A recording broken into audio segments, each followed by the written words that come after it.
want to move into, like I said, I want to see what your thoughts are about, players when they do leave the game. Obviously, we actually spoke with Jesse Parahi of the Australian Sevens and Charlie Dixon of the AFL, where we said we wanted to know about the mental health of what's next after you finish. Obviously, you train and train and train your whole life to get to the peak performance of playing in the rugby league or playing in your professional sport, and then it comes to a time where you have to say goodbye.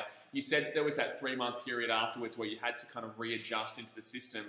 Did you have something that you knew you were going to do afterwards, or were you in this stage where you were like, what do I do now? Yeah, as I said, selling the toilets. My wife got me a job. She works at Harvey Norman, so she got me a job doing that out at Penrith. I think the hardest thing is, for so long, a routine had been structured into my lifestyle that I went from, had to be there on a certain time, had to do this, had to wear this, had to eat this, to no one's telling me what to do anymore, and I've got to make decisions for myself. So, some people continue to train, some people don't. Some people, go out and get a job. It took me a little bit longer, but that whole routine is something that athletes will always crave. So for the mental health side of things, I'd come out a really difficult time through divorce and stuff like that. So that was like retiring for me was like the goodbye to an old life that I was ready to move on from, if that makes sense.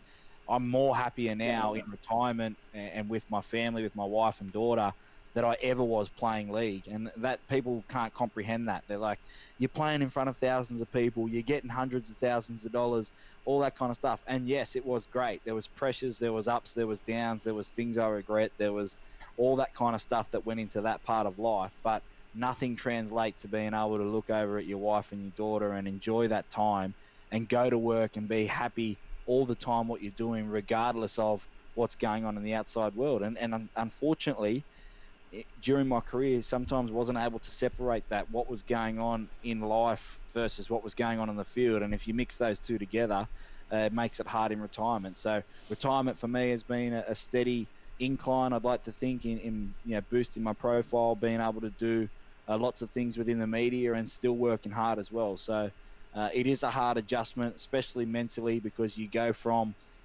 people wanting to talk to you, autographs, give you things, everything like that, to how am I going to get paid? How am I going to pay the rent next week? How am I going to do all that kind of stuff? So it's a mental transition. Does the game do enough? Do organisations do enough? I don't think they do enough. I think that it has to be, that the top end guys certainly get looked after a lot, but 99% of people sort of just gets retirement and they move on, and not everyone has saved or used their time as wisely as other people. So athletes are starting to catch up to that now, but it certainly is a hard transition. Yeah, that's the thing. That's what we're talking about as well. Like it is the hard transition, but I think they are, like you just said just now, that they are starting to implement a lot more because of the realization a while back where it wasn't kind of a major thing, but now I think people are starting to realize, like, yeah, we do need to save our money. And I feel like this situation right now will highlight that as well, because there's a lot of uncertainty around the future. There's a lot of uncertainty around the future. So I feel like this situation will really highlight you need to know kind of post, and you need to have that somewhat set up for when your career does come to an end, obviously.